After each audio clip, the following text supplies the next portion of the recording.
do, man? I'm not even supposed to be right here just yet. I was supposed to be here on the video version later on in the afternoon. Pardon my language, I'm in the middle of West Bubba right now. I ain't got no service, so by the time you see this footage won't be, you know what I mean, still as an open bag of cookies, nigga. So, gotta do what we gotta do, man. Shit, you know my New York Knicks just won the championship. If you know me personally, like if you know me in real life, you know I've been down with New York Knick Nation for 18 years, since 2008. If you follow the platform, you keep up with Prosperity Entertainment, Prosperity TV. I don't think I ever disclosed how long I've been a Knicks fan, but you know I'm a Knicks fan. You know Prosperity TV's been around since 2022. You see me doing Knicks coverage, high amounts of New York City Knicks fandom since 2022. Yeah, I seen me with the hoodie, jerseys, jackets, all that shit. Got it. You know what I mean? I'm not a creative player fan, never could be, right? I wanted to start my celebration run on the media side off on Twitter Spaces, the place that gave me my original platform as a sports voice. If y'all remember me, you know, and the homie Rob, we was on Twitter Spaces back in 2022, pretty much just running NBA, NFL radio. You know, we was just talking amongst ourselves on the Spaces, man. We had a lot of folks chime in from a lot of different cities, just start chopping it up with us, you know. Damn, I forgot homie's name, but I got, you know, good man in Staten Island. We was celebrating Saturday night when we won. Hardcore Knicks fan. I think he like all the New York City teams. Actually, he does like all the New York City teams. But what's weird about his situation is his out-of-town team is the Wizards, and he's from New York City. My out-of-town team is the Knicks, and I'm from the Washington metropolitan area. So I thought that was hella creepy. But we both are celebrating. You see what I'm saying? Like, he in town with it, so he's feeling that lovely aura, them beautiful vibes that's all over the street. He get to feel that in the flesh, you know what I mean? I'm just kind of connecting with y'all from afar. I ain't got enough paper to be pulling up to no parade or nothing like that. I wish, though. I wish, you know. I go hit up my cousin, you feel me? I probably, if I wasn't go to the parade, man, I'd probably go with him since he already stay in the city. You know, it's always easier to travel when you got people in the city already. I would love to be out there. Safety concerns are a bit of a factor as well, but I would love to be out there, man. 18 years is a long goddamn time. And the reason why we were supposed to wait to do the coverage like this is because when I get on the camera for real, I want to address each account that decided it was a good time to discuss Carmelo Anthony's tenure in New York City during our playoff run. I feel like it's disrespectful to Melo and Jalen Brunson in the 2026 New York Knicks. Why? Where else do they do that at? Like,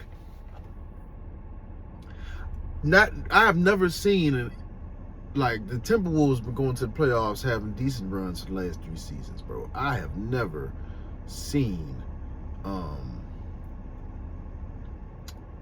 any accounts be like, oh yeah, Kevin Love could have never done this. You know, niggas don't talk about that. They don't talk about, oh, it took KG this long to get to a conference final. Nobody's thinking about the squads that came before, while the squad of now is competing in postseason play. It don't make no sense. If you want to have that banter after we've won the championship, that's a gimme. That's a gimme. But I really came here to, you know, let them folks know who was chasing them views, chasing that interaction, chasing them numbers, that That's lame, bruh. And you niggas didn't even really get what you was looking for in that juncture in time. And the main reason why you didn't get what you was looking for is because those of us real fans who was watching the game. You know what I'm saying? We watching Mikael Bridges, we watching Josh Hart, we watching Mitch Robinson, we watching my boy Jay Beasley, aka Jalen Brunson. Which I'm gonna get the train and niggas calling him Jay Beasley going, bro. It's so ludicrous. A nigga that's nice as he is don't got no nickname. You know what I'm saying? And we can't, like, Jalen Brunson is not from nowhere. He don't have no story for real. So we can't really give him no nickname. It's not a nickname we can, like, inherit from his neighborhood or something. Like, he just a creative player. But, like, he has 100% earned a nickname status in this league, bro. Like, this nigga, we not gonna keep calling this nigga Jalen Brunson, goddammit. It's not, no. It's not happening. Jay Beasley, young. Jay Beasley, I'm fucking with it. If he not fucking with it, I'm gonna stop saying this shit. I'm gonna see if I can get him to see some of this shit, man. If he can get a positive, negative reaction or whatever. If he got any kind of positive reaction to Jay Beasley, that's it. It's stamped and approved. Whole world, get with it, man. Jay Beasley. But, bro, why are we going backwards? During the postseason, though, again, if it's after we'd have been eliminated, we could have won a chip, you can reflect as much as you like. That's no problem. The conversation around that is totally separate. To do that shit during the postseason, we in the conference finals, and that's what niggas thinking about. I can't believe it. I cannot believe it. We was in the conference finals. We just swept them boys in the conference finals, and this is what people thinking about. That's why I'm here on the camera, but I'm going to keep the shades on because I'm keeping it cool right now. I'm not going to get real into detail about what I saw because I got the screenshots. I have the screenshots with the watermarks and the @ names and all that shit. All of you little niggas on various different platforms. I don't know if y'all niggas is local to New York or whatever. Y'all on bot timing. I have no idea, but we're going to find out. Because I got all the screenshots. I got all the screenshots of all you soft ass niggas on Facebook trying to argue with me about some shit I already saw. I think people look at my profile picture, they look at my content, they see I look a little young and they think that I'm just chatting. Did you not hear me say I've been a part of NYK Nation for 18 years? 18 years. So it's a kid out there. I've been a Knicks fan as long as that little nigga's been living. You understand me? It's a 12th grader out there. I've been a Knicks fan longer than that little nigga's been alive. You understand me? I've been a Wizards fan longer than most of these little niggas have been alive. I'm 27, bro. I claimed the Wizards as my team when I was 5 years old. That means I've been a Wizards fan roughly about 22 years and some change. Don't let the age fool you. This shit starts early. You know, before I ever had a chance to pick up a ball on some organized shit, I watched when I came in as a young kid, very, very young kid at 5 years old. It was 2004. They was playing a whole totally different brand of basketball than what they was playing in 2010, 6 years later. Totally different brand of basketball. The brand of basketball they played from like 04 to 09, it was slow-mo gangster lean basketball. Half court, who can play bully ball the best. You know, defense was a huge part of what was going on. Did I know that at that time? No, I did not. But I watched that era change into more of the two-way era. That's what I'm going to call the 2010s, a two-way era. You know, it was not, you had to have two-way guys. And this time, you can stay now as a two-way era, but it was very prevalent on two-way play in the 2010s. I feel like we still in the spread offense era. See what I'm saying? My point is, I've been around this shit a long time. I done seen So many different lineups in New York City. When I first became a Knicks fan, Tracy McGrady was in the starting five for the New York Knicks. Of course, they sucked. But I saw Tracy McGrady dropping buckets in a New York Knicks uniform. That's all I needed to see. I had never seen anybody play good wearing a Knicks uniform. And I hated Stephon Marbury because I hated them goddamn shoes. I never even bothered to watch Stephon play. I hated them damn shoes. You know, had I seen Stephon Marbury, who knows? I might have liked the Knicks earlier. But I hated them shoes, so I ain't really rock with Stephon Marbury. And he wasn't even that about. See what I'm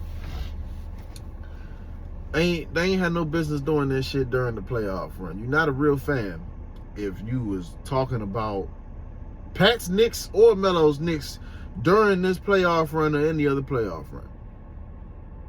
Where they do that at? You know what I'm saying? That's not real fan shit. That's not no stay down shit at all. That ain't it. You know, we in the now. You know what I'm saying? Y'all niggas not watching OG. Y'all not watching Cat. Y'all not watching Josh, bro. You're not watching Mitch. You're not watching Mikhail, bro. You're not. You don't even, if anybody who participated in that, you don't even care about the Knicks for real. You just a Carmelo hater. See, niggas on the internet be trying to tell me I'm a Carmelo advocate. I'm not. I'm neither. I'm a recapper of events because I was there for a whole rack of shit. I recap events. I'm the first one to say that the only mistake that he made was at requesting a trade, knowing that there's negative tension between he and an organization in 2009 in Denver, instead of just thugging that shit out and going into free agency unapologetically, no strings attached to next year. Get the hand pick where you want to go.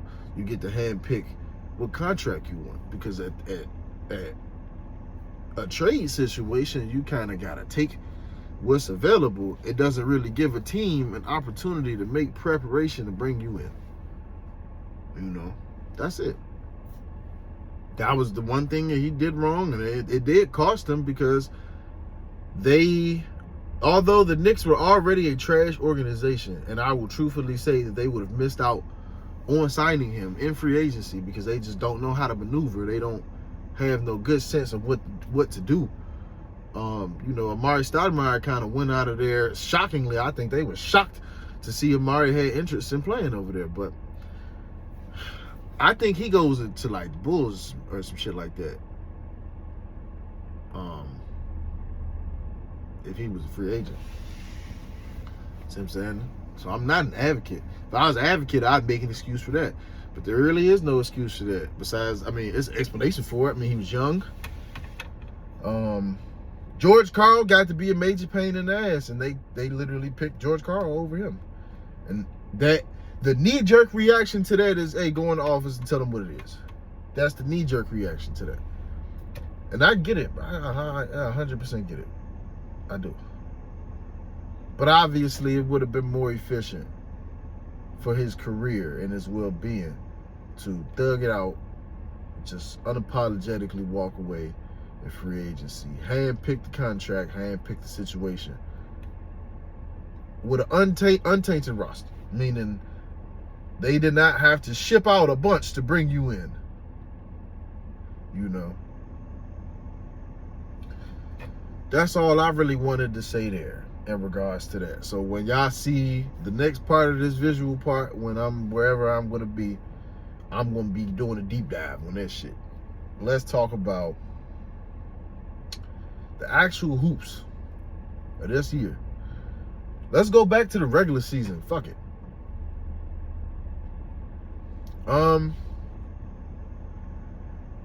Did we play championship basketball throughout the regular season? No, it was really the same thing as 2025. But now I know if a team is one game away from going to the finals, or they lose in the finals and they come back in the regular season, they play the same way they did that season, that they was one game away from the finals or lost in the finals, they're probably going to win it. The experience that you gain from losing in the final or the experience that you gain from being one game away from an NBA final in a tough series. That's something money can't buy. You know, there's no amount of free agency pickups, you know, mid-season trades that you can make to garner that advantage that you get from losing in those situations. Like, you're going to see what I'm saying with the Spurs. You know, no matter, because the Spurs got several things they need to address, but no matter what they do when they don't address, please believe that they have a leg up over the rest of the Western Conference because of the situationals they've been in now. They're playing in a 7-game series in the Western Conference Finals, having the lead for majority of the NBA Finals, not being able to close down the stretch. That just comes from being a young squad who has not been put in that scenario on a stage this large before. Well, before the Spurs, there was us. We did not go to a final before this, but we went to a conference final twice. Yeah, twice. Feel me? We lost to Boston in the conference final, and then we lose to the Pacers last year. And shit, the Pacers had an opportunity to win it all. They don't lose their star player to an ACL injury. They had an opportunity to make history in their city. You know what I'm saying? And make NBA history. Like, they beat us fair and square. I can truthfully say they beat us fair and square. Halliburton outdid JB's. It is what it is. If you know me, you know I am not a Halliburton guy.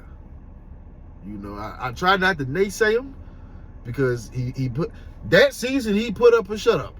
He just put up and didn't say nothing. You know what I'm saying? So I'll be trying not to naysay him because I got to give credit what credit is due. Dude went up there and did more than showed out. He was immaculate. But that was just for that year. And we went 7 games with that group. That was a tough group for us to go against. Now, you take that into consideration. You take the Boston series in consideration. And they were better than us. You can say they beat us fair and square, but they beat us fair and square, but ultimately that's where coaching kind of played a factor into it. Like Tibbs, you can kind of say Tibbs put himself on the chopping block in that series. I still wouldn't have fired him, me personally. But you could say he put himself on the chopping block in that series with lack of rotation, lack of knowing, you know, can this guy play 42 minutes at this particular night or should I wait? See what I'm saying? That type of thing. Which the Spurs do not have. Spurs need a coach. I know I'm going to be jumping points a lot. I'm going to be rambling a lot in this video. But the Spurs need a coach. They need a coach. Honestly, I could have went up there and coached the New York Knicks to a championship. As long as they're going to play the way they played still. Wasn't really... His rotation was cool. Mike Brown's rotation was cool. I think that's another thing that played a major factor, though. Rotation. Tibbs was rotation was a lot worse than a Mike Brown. Mike Brown was quickly able to see, you know, when I take Jalen off the floor, I put Deuce McBride, I put Jose Alvarado out there. Jose Alvarado was so much more effective on both ends of the floor than a Deuce McBride. Yeah, he doesn't give me that floor spacing that a Deuce McBride may give me, but Deuce had the jitters out there. You know? He was not playing smooth for real. You know what I'm saying? Like, he had the jitters. So I guess that plays a role. Jose Alvarado was huge for us. I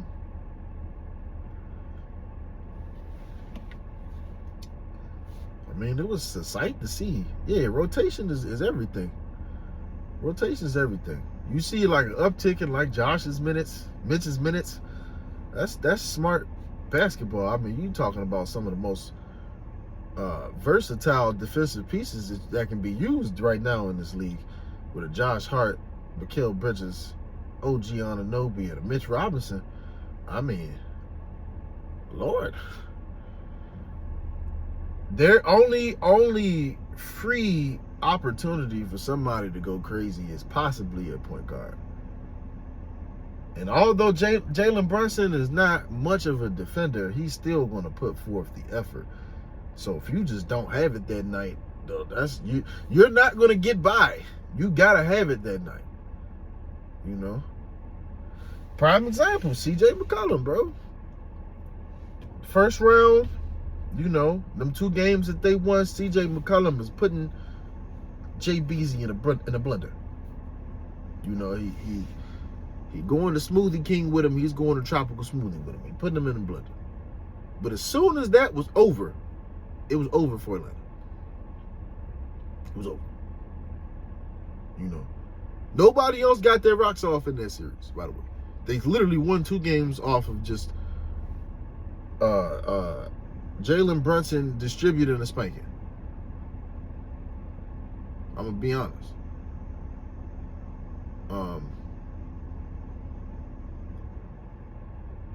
CJ McCollum distributed them 2 spankings on Jalen Brunson. Because really, almost all of CJ McCollum's buckets were on Jalen Brunson. So you might get some rocks off at point guard, but you will get no rocks off at small forward, power forward, or center. If you can find a small forward, a power forward, or a center that had a good series against us, let me know in response in the comments. Because when I look at, Jonathan Kuminga was okay.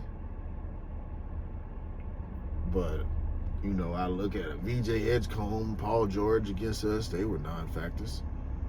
You know, Therese Maxey had the most to brag about out of that bunch. They were non-factors. Don't even get me started on Evan Mobley, Jared Allen. You know what I'm saying? And then the young kid that they started as small forward, he did absolutely nothing. You know, Jared Allen, Evan Mobley, they had good game 1s, bro, but they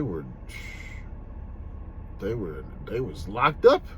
23-1 lockdown after that. You see what I'm saying? And I know they're not really offensive dominators, but they didn't get no rocks off on the defense neither.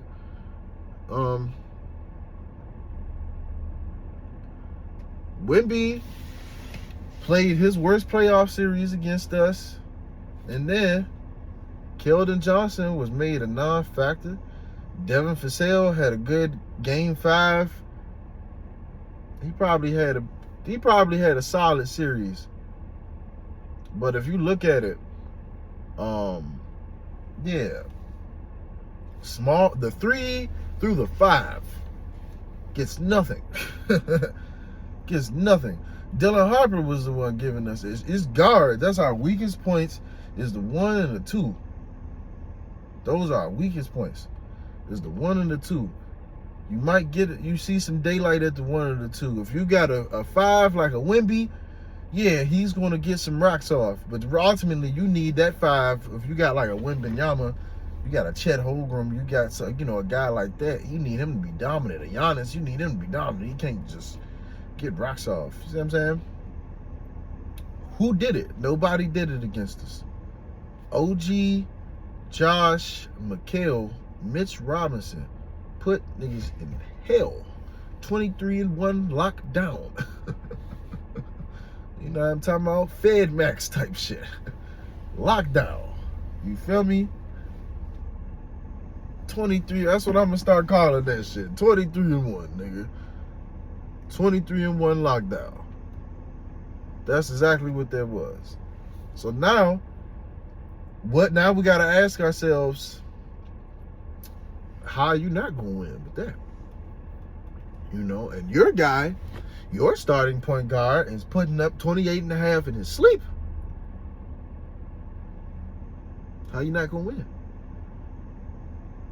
You know, once we swept the Cavs, I pretty much knew Wembanyama's gonna have to be Wilt Chamberlain to beat us.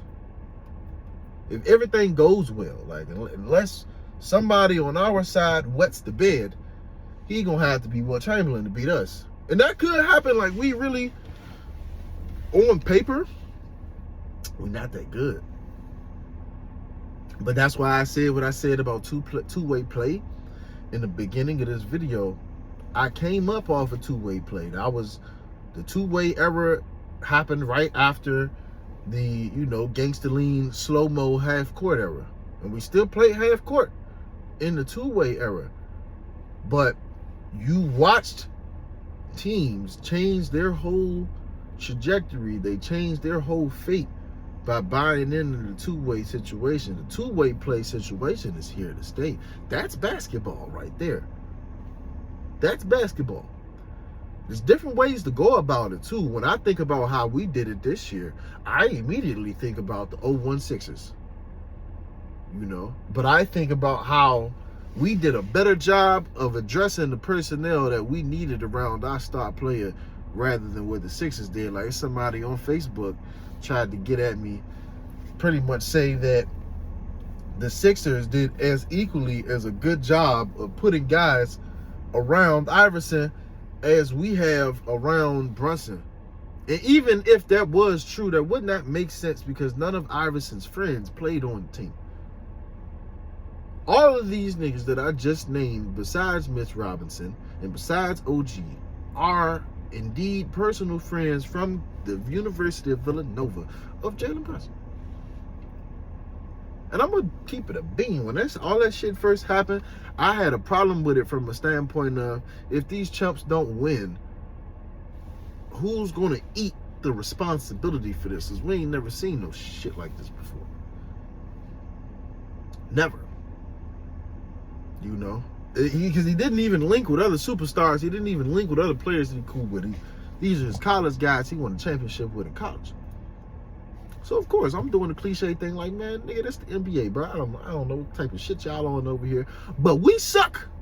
So I'm gonna go with the flow because we stink. We can use any fresh ideas at this point, we can use them. Right? But when that happened, that's how I'm looking at it. But I take two things away from that 4 years later now. The first thing that I take away from it is confidence and chemistry. Their chemistry was already very good when they got together that first season. But it continued to get better. It continued to get better. And they continue to find new ways to bring production out of one another. And I think it was in last year's exit that they realized, like, fuck all of this equal ball distribution shit. Like, the rest, like, this is, on offense, it's the Cat and Jay Beasley show. But Cat's a big, and he can really do more damage to bad defensive teams than Jalen Brunson can. So teams are going to work harder to take him out of the game. And he don't get no whistle. So in the finals, what happens? Cat cannot get a whistle.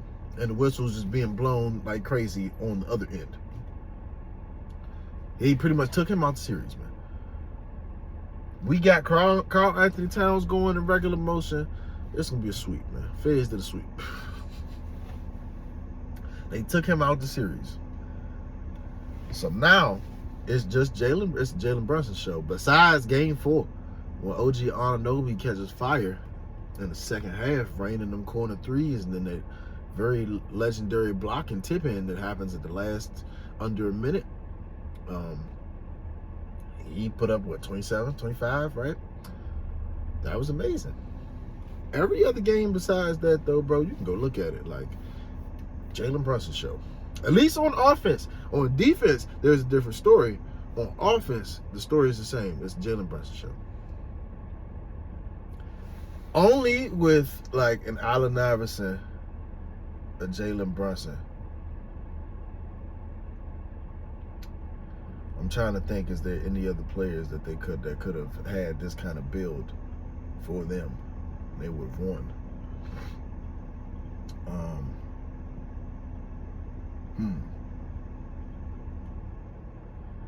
I could see a Ja Morant winning with a team that's set up like that as well. Ja has that ability to dominate at the point guard position to a title.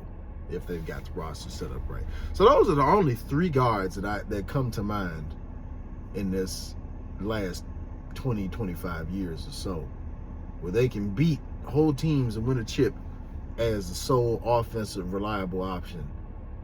You know, I mean, again, Jalen Brunson had Cat. Without Cat, none of this is possible. Because, yeah, he didn't do that much in the finals, but they don't get to the finals without his contributions.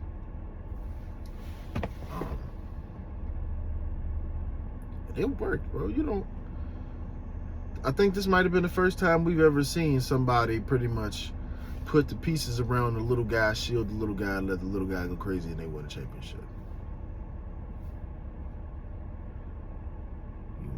This is pretty much the first time that we've seen that. Like I was telling my OG, the only other time that we've seen something kind of close to it was Shaq and D Wade in 06, man. Where, you know, Shaq's putting up like 20 and 12, but D Wade had to average 35 and a half in that series in order to get a championship. As a young player, he was younger than Brunson, by the way. But he's 6'6". So it's not quite the same thing, but you can say it's the same thing. It's the closest that we've seen. You know, their team was okay. It was top heavy, but their team was definitely centered around Dwayne. Right? This team is not only centered around Brunson, but it's centered around Brunson being able to dominate defenses without having to worry about this, that, and the third, having to worry about defensive lapses, rebounds, all this other shit. They got all that under control. You know. And dude is not getting past the ball for real. Like Jalen Brunson got the ball so much, can't nobody even really pass him the ball. So he's doing all of this coming down the court, isoing on his own. Or turning a broken play into ISO. Gotta give credit where credit is due. You ain't never seen nobody win a championship like that. Never seen it. So I love it, man. This run is gonna go down in history for sure. This Knicks team is gonna go down in history as one of the most dominant in NBA history. They're gonna be asking who was more dominant, the 73 Knicks or whatever the hell, or these guys. You know, they're going to be asking, man, who had the more dominant situation in the finals. Like, his MVP is about to go down in history as one of the most dominant. I love it for him, bro. He's a hard-working young player. You know, he's dead serious about competitiveness. He's dead serious about his craft. He's dead serious about his team. You know? It may not look like it, but I'm happy. I did a whole bunch of celebrating on Saturday, Sunday, Monday. You know what I'm saying? Like I said, it's a fever dream for real, bro. It still don't feel real, man. But this joint's probably going to be over an hour long, so make sure you're ready, you prepared for the next part. What up, man? Back home. See what I'm saying? Y'all already know what it is. I think it's episode 5. I think Prosperity Sports Zone shit, man. Prosperity TV shit. Anniversary coming up soon or whatever. We only talking hoops on this joint. If you already seen the other clips, we were celebrating, you know what I'm saying, my New York Knicks winning the chip. But we in the city. Y'all know where we at with it. You know what I mean? I'm actually up Mo County right now. So let's talk. Let's have some Wizards conversation, because there's 2 things that everybody talking about in town right now. But I want deep dive on them shits though. Trae Young declining his player option going into free agency, and then the number 1 pick. Let's get into it. Let's start with the number 1 pick, because that's actually going to be easier for me to get into than the Trae Young situation. Y'all know I like money and contracts and shit, so that's just going to be a little detailed.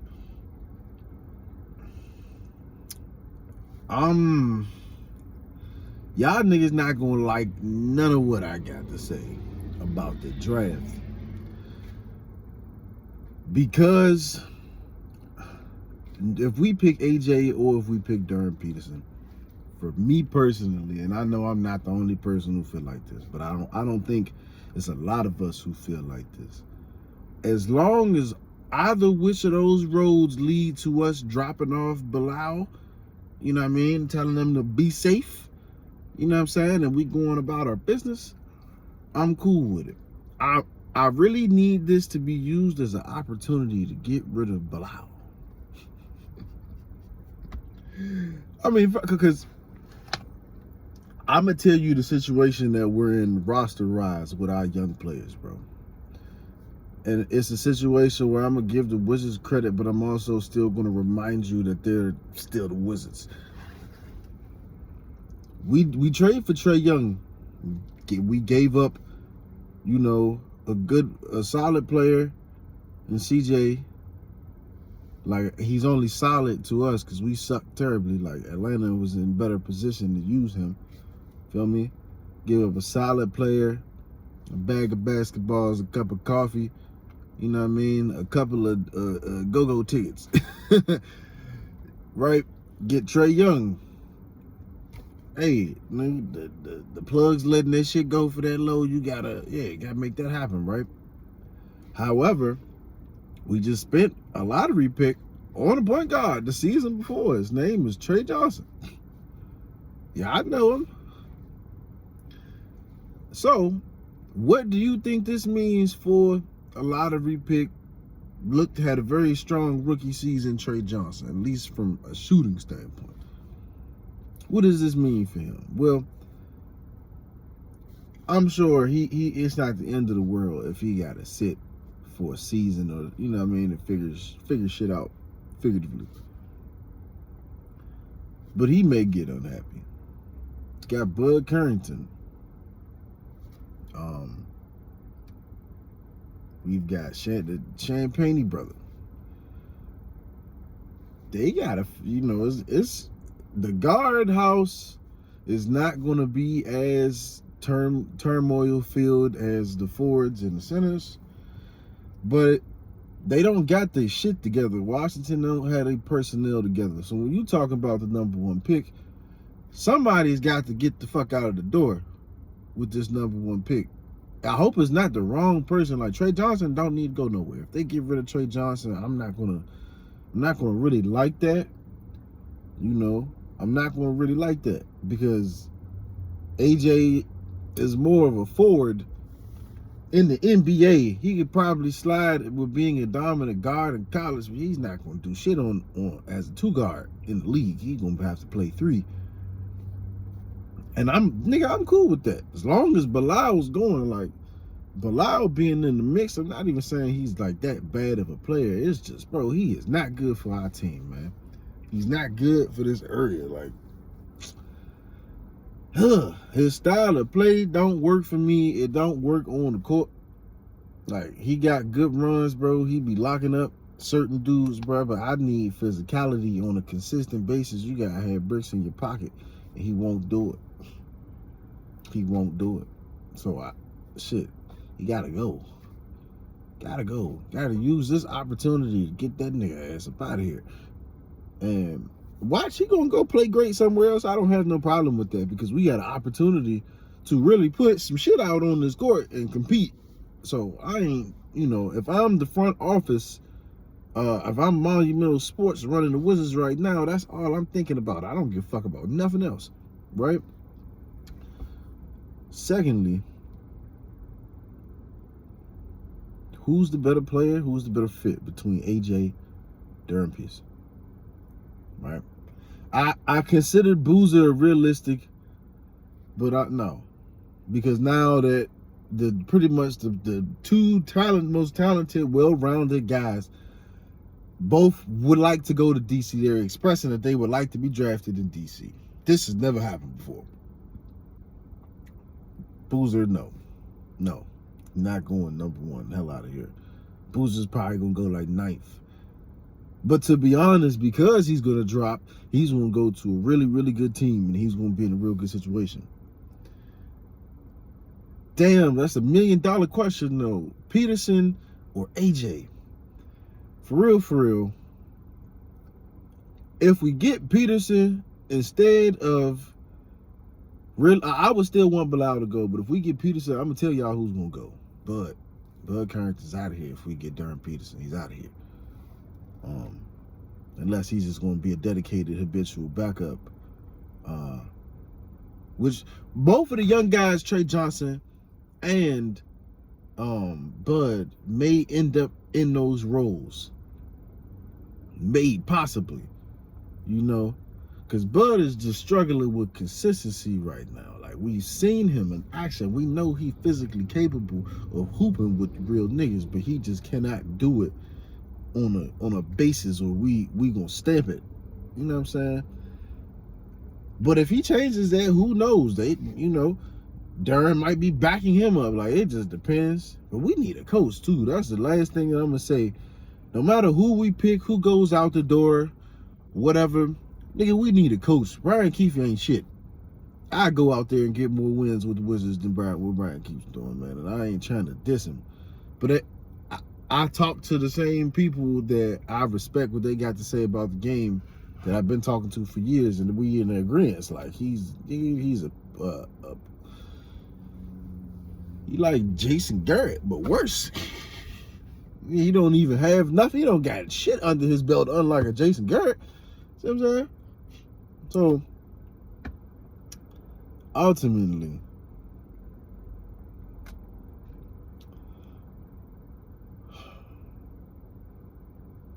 because I want the forward out the door that we have, and a new forward, I'm going to say I want them to get AJ. Because that means I do not have to think about what they're going to do with Trae Johnson, Bud Carrington. I don't even got to think about it. If Bilal goes out the door, then we may keep Tristan and we may keep Julian Reese. I would actually like them to keep Julian Reese. We got a bunch of good bigs, though. They got to keep at least 3-4 of them. If they can manage to do that, pick the right ones, pick the right forwards, Bilal, to ship out the door.